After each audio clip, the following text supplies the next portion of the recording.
আসসালামু আলাইকুম এভরিওয়ান, কেমন আছেন সবাই? আলহামদুলিল্লাহ আমরা ভালো আছি। আমরা এখন যাচ্ছি নামাজের উদ্দেশ্যে মসজিদের আসরের নামাজ পড়ার জন্য। ইমনও যাচ্ছে সিফাত। আমরা পথের মধ্যে যেতে যেতে দেখি যে ইমাম সাহেব আমাদের সামনে দিয়ে চলে গেল মসজিদের জন্য। ওদেরকে বললাম তাড়াতাড়ি যাও, সময় খুব কাছাই গেছে, ইমামের সাথে সাথে তাড়াতাড়ি দৌড় দাও।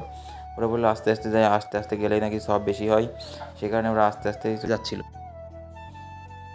তো মসজিদের সামনে চলে এসেছি, দেখেন আমাদের মসজিদের বাইরের অবস্থা এমন। মসজিদের আলহামদুলিল্লাহ ভিতরের অবস্থা অনেক ভালো। মসজিদে নামাজ পড়ে আলহামদুলিল্লাহ অনেক শান্তি পাই। দেখেন আমাদের মসজিদের ভিতরের বারান্দার অংশটুকু।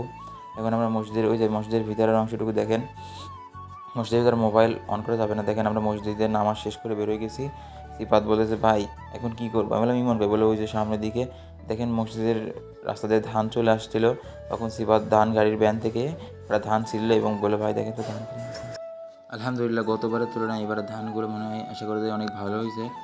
আমাকে দেখালো ধানগুলো আসলেই অনেক ভালো হয়েছে। আমরা নদীতে চলে আসছি, দেখেন আমাদের নদীর পাশে একটা দোকান হয়েছে ঝালমুড়ি এবং ফুচকা এখানে বিক্রি করে বাচ্চারা। আমাদের নদীটা দেখতে আসলে অনেক সুন্দর। নদীতে কয়েকদিন আগেই নদীর কাজ হয়েছে। এখানে দেখেন নদীতে অনেক সুন্দর সুন্দর ব্লক ব্যবহার করছে তারা। আসলে নদীর পরিবেশটাই পাল্টে গেছে। আগে নদীতে ভাঙন ছিল, এখন সেই ভাঙনগুলো আর নেই। নদীর সৌন্দর্য তুলে ধরেছে তারা এবং নদীর পাশে এখানে সিঁড়ির সাথে এখানে বসার সিস্টেম করেছে। আর এখানে ছাতার ব্যবস্থা করেছে উপরের দিকে, যেখানে অনেকে বসতে পারবে ছাতার তলে। আসলে এটা অনেক সুন্দর কাজ করেছে তারা। নদীটা কেমন লাগলো আপনারা একটু জানাবেন তো। আর এই পরিবেশটা কেমন লাগলো দেখেন, আমাদের নদীর নামকরণ করা হয়েছে মধুমতি নদী। আগে থেকেই নদীর নাম মধুমতি নদী।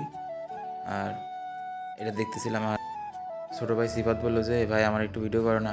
সাথে সাথে সিফাত দিক থেকে ক্যামেরা তুলে ধরলাম। সিফাত খুব হাসি দেখালো।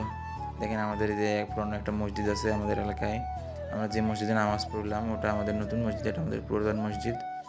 এখানেও ইনশাল্লাহ নামাজ পড়ি আলহামদুলিল্লাহ। অনেক সুন্দর মসজিদ এটাও। আর দেখেন আমার বোন সিনথিয়া কোথায় আমাদের খুঁজতে খুঁজতে কোথায় চলে গিয়েছিল, পরে ফুয়াতো ভাই সাজ্জাদ ওকে ধরে নিয়ে আসলো। সিফাতকে বললাম বা যাও সিফাত ওকে নিয়ে আসো। পরে সিফাত বললো না না আমি যাবো না।